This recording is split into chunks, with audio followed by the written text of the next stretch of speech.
Mesdames et messieurs, nous sommes heureux aujourd'hui dans cette grande émission de chaque dimanche à la RTNC2. J'ai l'honneur et le plaisir de recevoir pour vous un bon manager, le big manager, je cite Alpha Ngungu Château d'eau à Kinshasa, Alpha Ngungu Château d'eau à Paris. Bon dimanche. Oui, bon dimanche, Lyons. Dimanche Lyons, en tout cas les journalistes de l'univers, les journalistes qui font l'honneur de la musique congolaise avec son émission, l'actualité musicale, tous les dimanches, Lyons, en tout cas, je manque même les mots. Parce qu'à partir de Paris, quand je suis tes émissions, je suis toujours ravi. Hein? Donc, il y a ce qu'on appelle de très bonnes qualités, une éloquence remarquable quand tu fais tes émissions, et la façon de parler que les bons états octroyés qui montre vraiment que le journalisme, c'est un don inné qui est vraiment dans le sang. Voilà, très ravi, merci beaucoup pour vos appréciations, Alpha Ngungu Château d'eau. Nous sommes avec lui aujourd'hui, il est à Kinshasa, mais nous allons essayer un peu d'en parler par rapport à l'actualité musicale. Alpha Ngungu Château d'eau, je suis curieux, ma question, Alpha Ngungu Château d'eau, ni ne les Garakuna et puis à la ni à Paris. Ah, oui, déjà que ça à Paris. Ah, le retard sur le Royaume-Uni, on appelle à Paris, Château d'eau à Paris. Donc, Paris, tout ça, bon, on a 20 arrondissements à Paris. Donc, alors, Château d'eau, les attaquants, immeubles, il y a mon nez, autant que ça, il y a un château d'eau, il y a un château d'eau, il y a un château d'eau, c'est plus ça, la simplicité. Il y a un numéro 42, donc il y a un Kassavou. Mais, il y a un bon fief. D'autant que Château d'eau, c'est comme il y a un métro. Donc, parmi les métros, il y a Paris. Tout ça, le métro avec un métro Château d'eau. Alors, les métros Château d'eau, ils ont fief, ils ont plus de 50 salons de coiffure. Donc, c'est une place où il y a pour la décoration esthétique supérieure. Donc, ils ont pour la beauté. Au Lingiro, j'allais pour ma faute donc ma maison, la beauté. Il y a femmes africaines, chef à Château d'eau. Et il y a englobé 3 grands métros, il y a Paris. Paris 10e, Kati, il y a Paris. Donc, tu as le métro Gare de l'Est, tu as sur le métro Strasbourg, il y a les englobés, siège, ils ont la beauté, il y a Bassi, il y a Europe, il y a Australie, Amérique, alors quand on dit Alpha Ngungu Château d'eau, parce que la carte, il y a un seul salon de coiffure. Oh, ils ont réputé. Il y a Makas Koleka, c'est le salon Alpha Ngungu Château d'eau avec son associé Koulibaly qui est un Ivoirien, un associé valable. Donc on a une équipe qui contient plus de 20 coiffeuses. Donc quand je parle de 20 coiffeuses, c'est déjà une entreprise. Oui, une grande entreprise. Donc plus de 20 travailleurs, tout ça la coiffeur Amibali 4 et puis il y a 16 coiffeuses Oyo. Et on a aussi les Chinoises. Donc la côté dans la Hongrie, il y a 4 personnes Manzaka, Suki, Nanyos, Manzaka, 4 personnes. Il y a 2 Chinoises et 2 Congolais. Donc tout ça là. Passage obligé, il y a des artistes, il y a les gars rebellés, même des chanteuses. On a Paris, soirée, il y a Maputa, soirée à Saint-Valentin, 80% il y a Bassi, on a Paris, Bouto, Bimarango, obligé d'aller dans le salon Alpha Ngungu Château d'eau. Donc qualité Moussa le Salamarawana. Donc la minute on est posé au Gangoye, au Kangadresse, prix du Château d'eau numéro 49. On voit combien de salon afro-mondial chez Alpha Ngungu Château d'eau. C'est le meilleur salon à niveau de qualité à Moussala. Rue du Château d'eau numéro 49, métro Château d'eau 10e arrondissement. Donc qualité dans les Aramsous. Et là, je profite aussi de cette occasion. Le rôle à Ezali, plaque tournante.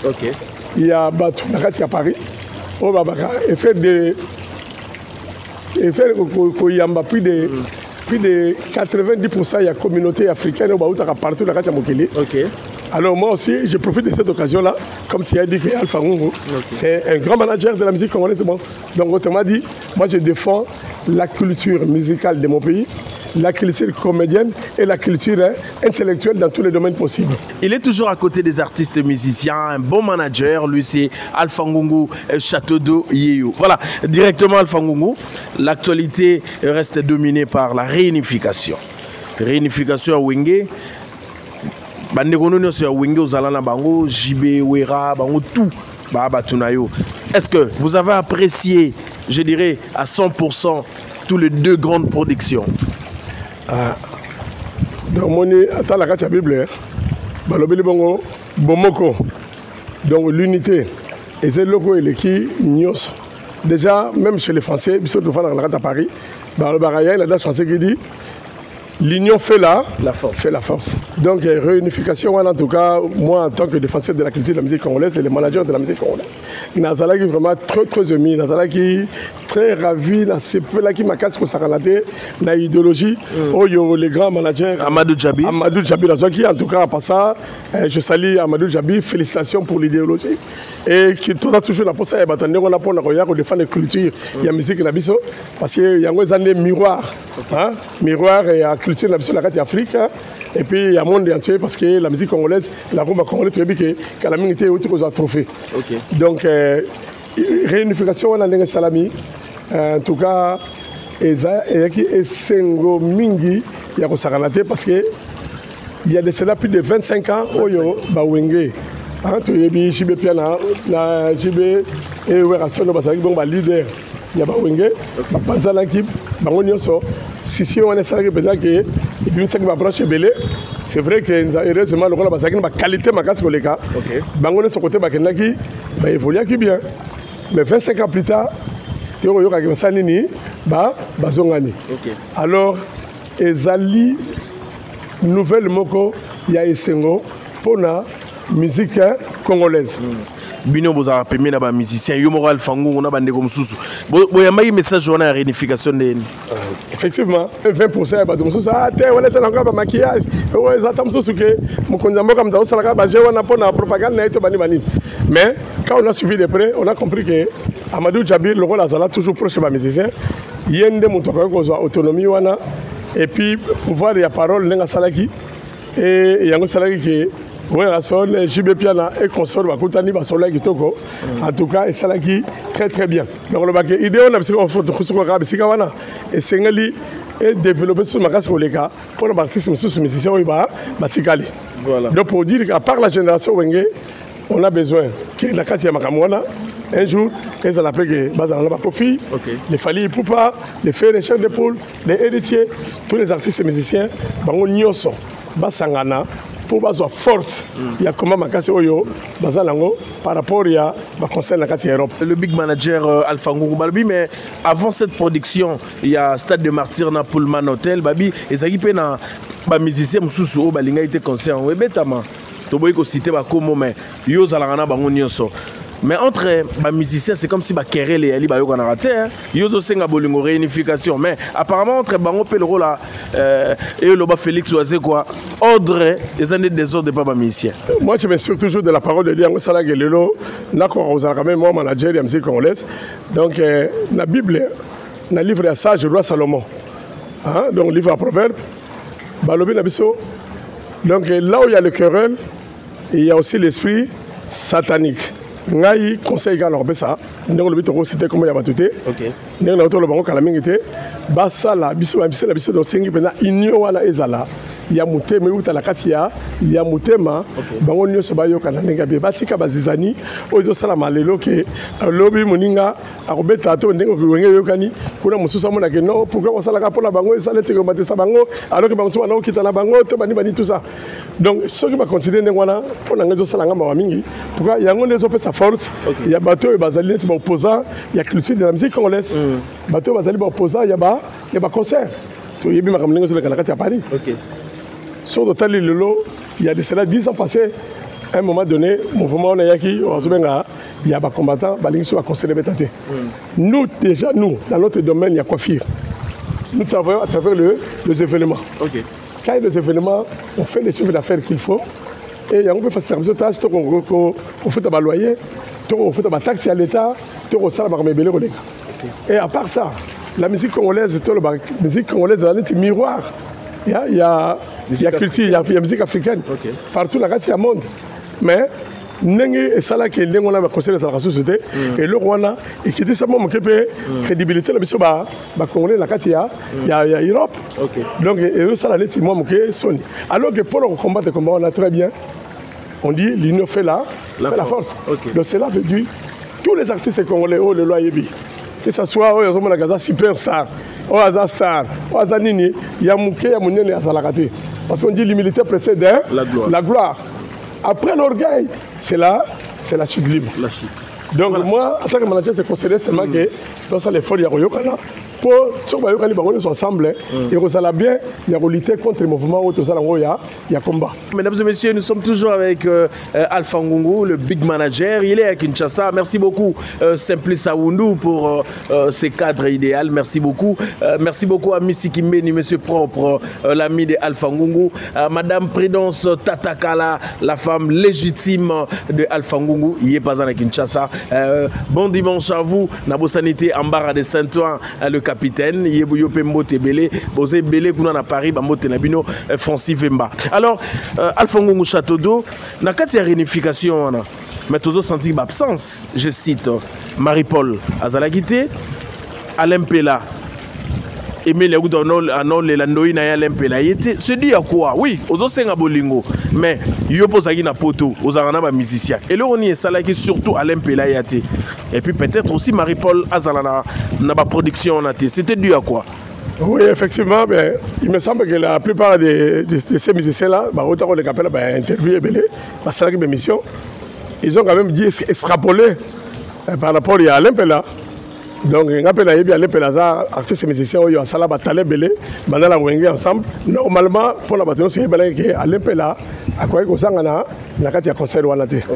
Alors, pour l'Angaï, il y a une information où il y a une source. Donc, peut-être c'était quand même une nouvelle bien par rapport à Yémoko Alain Pella. Parce qu'à un moment donné, au niveau de la santé, il y a des bien mingité. Il y a des médecins qui ont autorisé Alain Pella à se présenter pour la concert. Et les gens qui ont mis à l'écart. Donc déjà de toutes les façons, on a dit que la musique, le rôle de la bande là, toujours en contact avec le permanent, solo là. Oui, c'est là que la masse doit défendre l'idéologie comme il faut. La réunification, voilà. Tu as une histoire en musique congolaise Alpha Ngungu. Pour l'instant, d'après Alpha Ngungu, le manager, tout ce qui est Mikili. Il y a 4 musiciens pour l'instant, il y a ça l'honneur et puis fierté, il y a musique congolaise pour l'instant. Moi, ça n'est pas tout la papa, c'est quoi? Dans la bande, il 10. Surtout la papa, mais parmi les 10, donc pour moi, dans un premier temps, je dirais que bravo à tous les artistes congolais. Vous faites la fierté de la culture de la musique congolaise. Vous faites la fierté de notre pays. Donc à ce moment, vous êtes comme des ambassadeurs itinérants qui représentent le Congo partout dans le monde. Qui m'a questionné. On va commencer par là. Mais je féliciterai aussi les artistes qui font beaucoup d'efforts pour être toujours au top. Parce qu'un artiste et un musicien, pour être au top, il doit bien bosser, il doit travailler. Il y a déjà les grands, eux-mêmes, les gens qui ont fait. Tolongoli Jibempiana, Papa Chéri, le roi de la forêt, l'homme de la légende, je cite Kofi Olomide. Tolongoli Bamonan. Grand pas en passant, vient le phénomène, ça fait un mois. Un festival, des fois les gens disent n'importe quoi, que voilà, musicien, tout ça. Mais j'ai eu pépinière, la maison mère, la minitoyo, petit moi on a dit de Yongo, donc petit Yannick, petit aux îles. Donc chanteur Sikabazo yemba na ndenge moko bongo show ba betek na RTT mais ça qui en direct on ba talaki ba monaki na bato ba zalaki c'est plus le temps soit ba fanatique ya manini ba bi oh alfane bon la raison peut-être soutenir ta groupe wenge musique maison mère on va betek na musique boye Donc les gens étaient stupéfaits. Félicitations, phénomène Ngama son continue de la sorte. Et je me perds la moitié de solo de papa chéri, colossal, idéologie. Donc Kofi Olomide Boutou, le roi de la rumba. Donc bango le bango na sepeli. Si on attend le nan pour so d'après le manager, hein, mesdames et messieurs, c'est d'après le manager de la culture congolaise à Paris, Alpha Ngungu. Yeyo. Alors, Tengelep Soka 4, ma jeune Mobaoya, les grands managers. To banda déjà tozana na tangi dans le biteko la tangi libosi yem daleki. Mais tozana Fali Ipupa. Fali Ipupa na minute mo etobeta le solo ya te. Azo ça la fierté de la musique congolaise d'une manière internationale en quelque sorte. Donc dans le sens que la musique azobeta bamboka nyo sobanti ba européen banani tout ba sanini ba se retrouver. Et surtout que la kota barumba be net ni azo préparer l'album le tour yo. En tout cas la minute yo mo etobeta masolo ezati. Voilà, Fali Ipupa. Deuxièmement, malgré à un moment donné, à Zalaki tel événement où la raté, la Zalaki est la Congo bonne la Noroyawa. Sur la poteau de côté sur la concert. Maintenant avec la poste comme ça la peut mener un peu on a eu un de près on a la voix rossignol de la musique congolaise. Hein? C'est lui qui a remplacé la voix de Papa Wemba. Et tu peux citer Ferregola. Ah, Ferregola. Le chanteur de l'univers. Chanteur Wana, on nous a appelé ça y est, dont il est. Il y a besoin de la famille. Voilà. À Paris, Ferré. Donc, tout le monde. À minute, maman est sur la carte à Paris.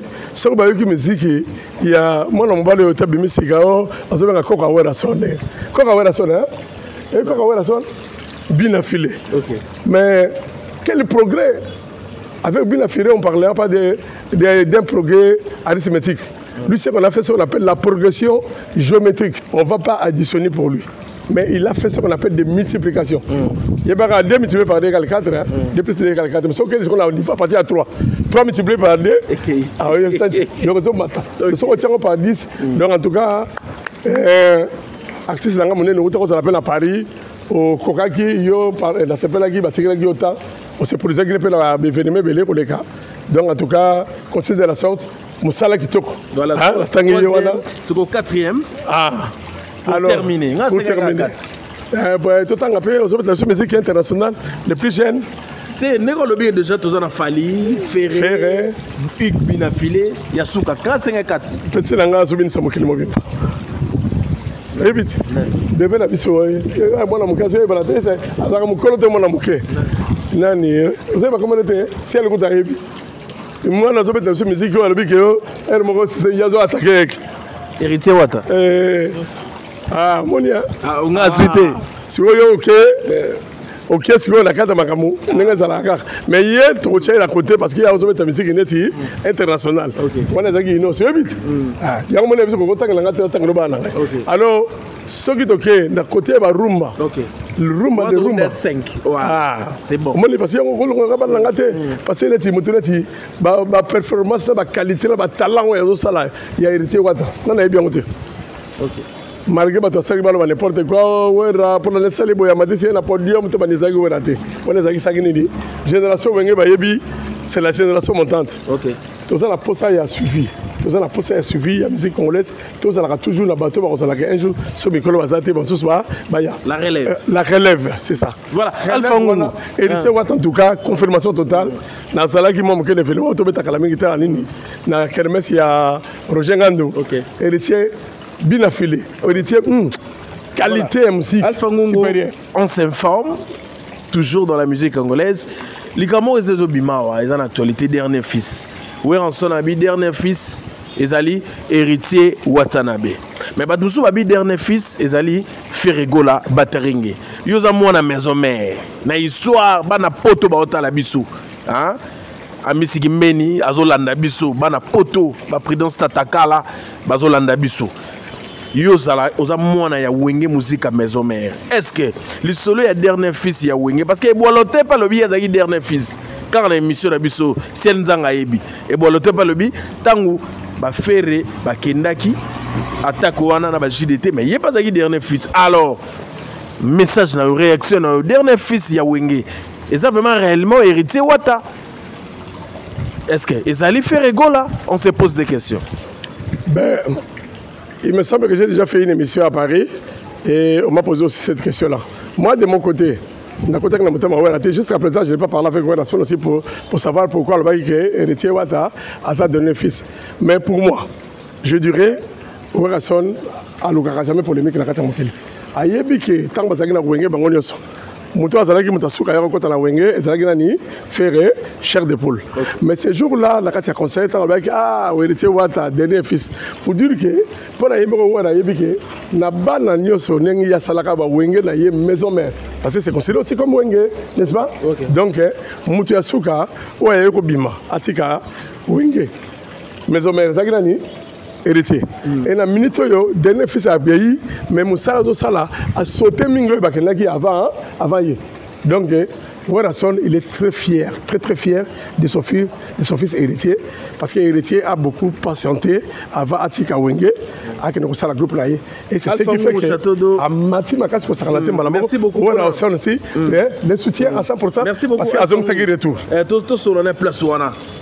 Il y a à boire et à manger. Tout sur l'angle. Tout à la caméra, il y a à boire et à manger Alpha Ngungu. Faire égaux la bataille, il passe là trop dans la maison mère. Où est la okene pour toi tu faire dans groupe, azo diriger ba héritier bango.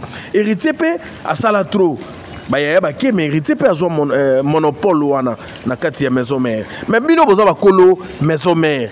Alpha Ngungu, c'est vrai, on est toujours des maisons mères, mais moi je défends la culture de la musique congolaise aussi en général. La particularité phénoménale, quand je dis la particularité phénoménale, c'est le phénomène Ngama Werason, parce que les artistes ont une idéologie, ont la vision. Donc c'était la première personne à me qui valoriser Alpha Ngungu, la quand il a fait venir à Sadodo, parce qu'il a compris déjà que à tout moment on va lutter pour la culture de la musique congolaise. Et à partir de là, approcher une mingi, permet de après ça qui confiance qui est là ce qui peut rappeler la promotion aïe ma casse collègue. Donc en tout cas combien de temps à côté de Werason? En tout cas je dirais tu sais depuis que on a commencé à Werason depuis 98 merci effectivement banda premier événement tout ça cadeau ya nyama mu konta nyama avec photo Joël Mbeteng voilà tous ensemble avant que le château rouge tu vois la maison de production avec photo Joël Mbeteng ouais ça qui passage obligé à Paris Mobimba avec Claude Malou Maloto sur l'année car les lois partir là le loi Fanny Makamaka Congo vie idéologie na mayel na zala nango donc to banda bango wera banda ba premier conseil na eux kamataki mai ba komisa gango vinyo donc Jiba Zobeta Zenith staff Mbetenge lobby son épo makamo esima to changer makamango Jiba Robeta la Zenith yango beka jour wera sur la ko akobeta pour toye ba on a une stratégie hein stratégie au saranate la minute et là on a l'inglara que wera sur la reconnaissance des alliés reconnaissance des alliés rapporté à papa nanga kufa kama masala 75 masengeya tinda ba trésor lumière sala banyoso atina ba miseba yemba pour la papa et puis ba loba mot d'honneur pour la wol de wana et si on sala nga fierté wana mais je continue toujours à défendre la critique de musique de la musique congolaise sans but lucratif. Voilà, Alpha Ngungu batu balingi ozonga nano tozonga na mukie wana parce que merci beaucoup depuis Paris l'ex Bomengo le roi papa l'ami de Alpha Ngungu azota la biso on a ba misiki meni baze belé to ganan mutuna question na réponse ya Alpha Ngungu Château d'eau. Est-ce que réellement na dernier fils wana Werason na lobi ezali na kati ya maison mère ou bien na wenge d'une manière générale parce que na wenge d'une manière générale dernier fils ça fait rigola j'espère au contredire ngati c'est ce que je dis on a vu très bien que je n'ai pas parlé avec Werason à partir voilà mais moi j'ai compris parce que aussi longtemps dans la galerie les gars na yebi yenga vivaka Werason to teo lelo alukaka ba polémique ezangatina donc tant le blaki héritier attaque dernier fils de wenge musica moi il me semble il n'a pas fait allusion il y a wenge autant que bazalaka bango parce que wana yebagine déjà que frère mutazalaki mutasuka yako kota na kati ya wenge il a parlé de héritier par rapport à ndengi ba wenge salama mutasuka oyo lelo auto tika wenge oui ezagina ni héritier n'est-ce pas attends la maison menenga za mutasuka longola maison menenga héritier mais à sali musique à sali orchestre ezo kende makasi collègue félicitations héritier Watanabe héritier Wata. Donc, moi, félicitations, en tout cas, 57%, ce n'est pas donné à tout le monde. Entre temps, vous avez une autodidacte. aux autres bêtes musique à côté, aux autres tangs, mais on a aussi 57%, mais on a aussi 83 79. La minute où on a tête née, ça rappelle que la qualité est belle pour les ramailler, les belles. Donc, les pays universités, par exemple, ça qui est la Congo, attention que nous là-bas, qui était sur un jeu aussi possibilité, au plus content parce que études, elles ont acheté, n'est-ce pas? Parfaitement. Parfaitement. Voilà.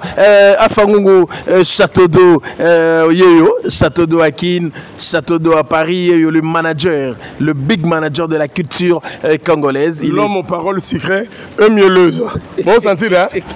C'est bien l'excellence compte. Au moment où on parler. Mais il faut avoir des paroles assaisonnées du sel et mielleuse, à l'occurrence d'Alfangungu Château d'eau lui-même.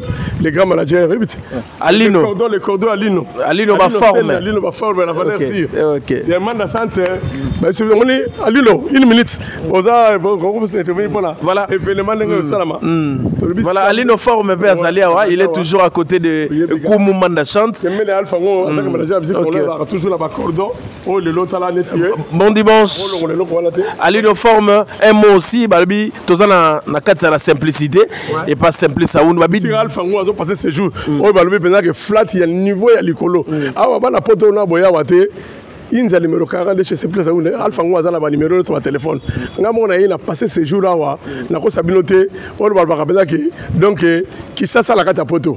Maï carte à la carte, courir carte à la carte, aux autres la côté la carte à chambre. Attends tu vas te mettre là la carte à poto chambre c'est plus ça bravo. Allez nos formes déjà dimanche, bon dimanche déjà Nkomo manda chanta ozala et pas simple saoundou la simplicité na kasavubu le selon à dimanche nous les années les doigts des dimanches ça dit après le selon abiso tout à l'heure bato ozala pour la production manda le lot ozawa groupe manda chante chez simple saoundou donc dimanche billet ça à 20 000 francs mais en tout cas tout ça on va play tout ya bien ba chéri tout ya bien tozala awa na croisement Inza Gambela chez Sebli Saound donc la simplicité donc ambiance est totale quoi. Inza 42 ouais. Allez nos formes merci dans mon côté là biso la cadre news talaka grand manager azawana Alpha Ngungu Château d'eau il fallait gana na côté là quoi après c'est la moi idéologie. Merci beaucoup les coordonnateurs en tout cas félicitations à Msala Zosala ponga moko pela zalaki dimanche na concert ya mana chan na village Chetemba mais qualité musicale la yoki wana en tout cas manda félicitations. Je vais appeler ça yo abengaka don ya musique qualité mususu là ba danser sur babina ki be spectacle salamaki il faut botter la bateau ba yaki kuna bata classe tozaki na honorable tozaki na bateau yo balingaka musique na mitema moko Alphango mokolongo ye moko pesa laki très ravi le dimanche soka to kabwani kaka mbala moko ndu les obanda voilà allez nos formes moi ba mbote rapidement toi dimanche le pesa ba mbote bato ba ya concert tout à l'heure pas tout mobe zapatero kozanga te na concert sans oublier et d'autres sont ça Dikreno Bayaka na musika bambota trop ça allait bien quoi donc okiong na idéologie benda makambo ngo ezandeye quoi to bois club ba fleur OK liboso Paris mo ba ko la no tango tshaka peta na YouTube surtout biso la Paris bi ko na biso ba megeza ngakate donc en tout cas la minute ba dio so betelo ba bravo merci beaucoup c'est qu'il y a tant de talent continuez de la sorte tous a besoin actualité musicale est passée partout la Katia une équipe forte avec Ciel Nzanga le réalisateur et Bob Mitton tout Ciel Nzanga idéologie à Makas collègue na côté organisation en tout cas équipe union so bravo les grands managers de la musique congolaise Alphango Château d'eau après c'est bien au chapeau et bon continuer ndengwana et bisino so ensemble après réunification à Wenge l'équipe op Fali Poupa le 29 octobre dans le stade de Martyrs Nino Goye Bisaye par rapport à Liboulo on les a tellement Liboulo Mounene est-ce que Nengo Ebelile qui nous fallait est-ce qu'à retourner de ce stade de Martyrs en tant que manager de la musique congolaise, moi, tout souhaitera toujours chance. Et pas y a parti, sinon c'est pour me savoir ça là et qu'il y ait toujours les bossons. Fallait pour parler dans le bac en Calameng était à la fierté de la musique congolaise partout dans la carte il y a monde, sinon super ça là. Donc pour moi, rien à pêche. À ça la plaît, il y a il y a stade wana. Ceux qui promotionnent les il y a bien sans polémique. Moi, ce que je demanderais seulement, tant que ça la publicité, tant que ça a attribué l'artiste dans unité. Donc, unité, ça là.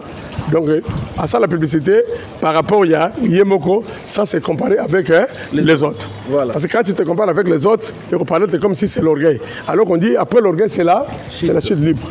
Et quand tu es humble et que tu le fais pour... par rapport à ton orchestre, c'est pour défendre la culture de la musique congolaise et là, c'est humble. Et on dit l'humilité précède la gloire. La salle, c'est là vraiment, sera archi-comme. Merci. Dans quelques jours, on a Paris. Mais le réseau, on a ça pour soutenir l'artiste. Il fallait poupa. On a préparé un album. Il y a Rumba, il y a Kitoko, il y a Paris. Ok. Merci beaucoup, vraiment. Merci pour l'acceptation. Simplice Saoundou, la simplicité. Merci beaucoup. Depuis Paris, l'ex-Bomengo, le roi papa, Amisiki Benni, Monsieur Propre, je n'oublie pas Madame Prudence Tatakala, la femme légitime de Alpha Ngungu. Voilà, Alpha Ngungu, ça. Oui, toujours, tu sais que la Zappel Bambo, c'est pas la famille à Paris. Surtout, tu vas soutenir la Mingi. Sayo Maswamina. On a que transfert. Il y a international, il y a Mong. À Paris, à 5%. Mais si je les appelle à Château d'eau, pas mon Alpha Château d'eau. Ça y est, ma famille. Donc, Bambo, il y a trop conseillé de la sorte de Zoé Demingibana, il y a Congo, pour la facilité, il y a Mongo. Et ça, la montagne, on a repéré ça. Ou l'équipe, au moins, il y a Yomoro qui est facile. Et puis, au PC, une heure de temps, c'est trop. On a déjà Makambo. Ça y est, ma famille, transfert international, siège de la Gata Angeli, partout la Gata Mogeli. Soit de mon Alpha Ngungu, au Rosebella. Mon ami personnel. Triple le commissaire, Patrice le commissaire, le conseiller particulier Alpha Ngungu Château d'eau. Tout ça, ingénieur, Aimé Bitumbo, on ça la peine qui va défendre le pays Congo à côté ingénieur à Paris. La semaine là, plus de 25 ingénieurs à Mindelaire, mais attends à l'université de Kinshasa. Aux Hollanda, voilà sous Bamina, on va ça la conseiller Alpha Ngungu Château d'eau. Là, la Claude Massamouna, hein, là, il y a le lot, on est sur parce que la Rassima pour défendre la musique congolaise comme il faut. Yos, on va la Paris quand la main est attention, Guillaume, mais n'est pas ma maison de Clan. Ça la publicité, il y a le Fangou, ça te donne le bail, il y a pas comme 1 million. Et je nous habille. On tombe une semaine pour actualité musicale qu'on fait quoi. Plaisir à trop. C'est le qui est calamique des photos comme à Paris. Et ça la bien équipe pour maintenant et qu'elle est dit de manière internationale. Donc je suis très ravi d'ailleurs que la Ligue émission mais pour l'Alliance. En tout cas, il fallait grand ailleurs parce que sur la Ligue musicale, c'est vraiment l'honneur. Et ça la mawa. Senzanga, lumière dans l'eau, image ça la gagne. Paris va ça d'accord. Voilà. Actualité musicale, c'est l'émission Gayangwana. Merci beaucoup. Merci. Voilà, mesdames et messieurs, nous étions avec un big manager, je cite Alpha Ngungu Château d'eau à Kin, Château d'eau à Paris. Il est avec nous, merci beaucoup. Je n'oublierai pas parce que j'ai voulu même oublier mon staff, mes coiffeurs. Voilà. Un salon. Très important. Tout ça, mon équipe, on a 18 coiffeurs, il y a pas casse pour les gars. Barbara la C7. Il y a Zalaga quand même, soit ça aussi qui est fatigué. Là, la Jérémy coiffeur. La maman Lili m'a passé congolaise de Brazzaville, coiffeuse à Danger au Sarlaté, Brunette la camerounaise, Malobaralinga là, la Mireille Miel, tout ça la Kota Manzaka, tout ça Toussaint, Toussaint Ongle, la Yemoko avec la Firese. Kula son côté la coiffeur la Bogal, ba mo déjà la Sika, nickel comme les gars Alpha Mwazala. La lobela ratenité, Kula toujours humilité. Mais il faut toujours savoir sauver l'apparence. Donc la pandémie qu'on a vraiment la peine que l'équipe les obètes à ceux qui wana la bana wana nyoso la bengiga bana mboke beleko le kasoye na Paris Alpha Ngungu Château de numéro 06 26 78 61 27. Je répète 06 26 78 61 27. Soyez la combo à Lyon, ça pour l'émission actualité musicale. Il va déjà que ça la 50% après. Merci beaucoup. Alors, merci beaucoup. C'est les artistes musiciens, Werrason, GB Piana, Kofi Olomide, ça c'est bien affilé. Mampata, maman Yabana, continue à conseiller de l'Engue Zalaka. L'Engue Zalaka, Toloba, Bangonioso, donc il a petit langue bien affilé, Banani, Balacoste, tous les musiciens oiseaux défendent la culture de la musique congolaise, la Sengika Kabosala, unie. Si vous êtes Tolonga, il tombe dans un compte, on va bien détecter de la musique congolaise, soi-disant. Donc, il faut bien le une. Union fait la force. Parce que à chaque fois, ceux qui ne sont pas unité, tant qu'on va les baya, ceux qui sont pas tellement on a groupe habité, pourquoi faut y abandonner? Bango tout soit que si ma mine, tout soit que si ma na yango, ils ont fait ça côté ou la force. Or que pour ma caméra qui est bien, tout ça la peine à aider. Voilà. Unification, unité, la musique congolaise et aussi la peine que la musique congolaise et la culture de la musique congolaise comédienne internationale et ça a toujours lié les bossons. Alors, je vous aime. Mambo Tebele les gars. on a bossé niveau Ibrahim. Château d'eau, ça a toujours habité. Moi, toujours, moi, la 12 ans, Calamine était 35 ans, mais système en gagnant, ça l'a rendu. Merci. Merci. Merci beaucoup, mesdames et messieurs. Tout est bien qui finit bien. Nous sommes arrivés à la fin de notre échange avec le big manager de la culture congolaise. Je cite Alpha Ngungu Château d'eau. Merci beaucoup. Merci beaucoup à madame Prudence Tatakala. Merci beaucoup. Je n'oublie pas l'ex-Bomengo, le roi papa, Amisi Kimbeni. Les gars managers, soit ceux qui parlent de la promotion, la rate à Lyon. Jimmy Ngongo, Yembo, la rate à Liège. Donc, tout ça, c'est la famille. Dans tous les groupes petits côtés, on a 8. Dans la Yembo, Petoni Ngongo, famille, en tout cas, famille Ngongo, partout, ça la Kuna, ça la Awanyoso, la Pessimbo, Teming et Papa Ngongo, à Salaki, Mona Naya, Botaki, Alpha Ngongo, Château d'eau, l'homme secret, parole secret, Bielès, les lois, Yango, les fallait. Papa parce que culture de la musique congolaise et ça qui est un plus moment.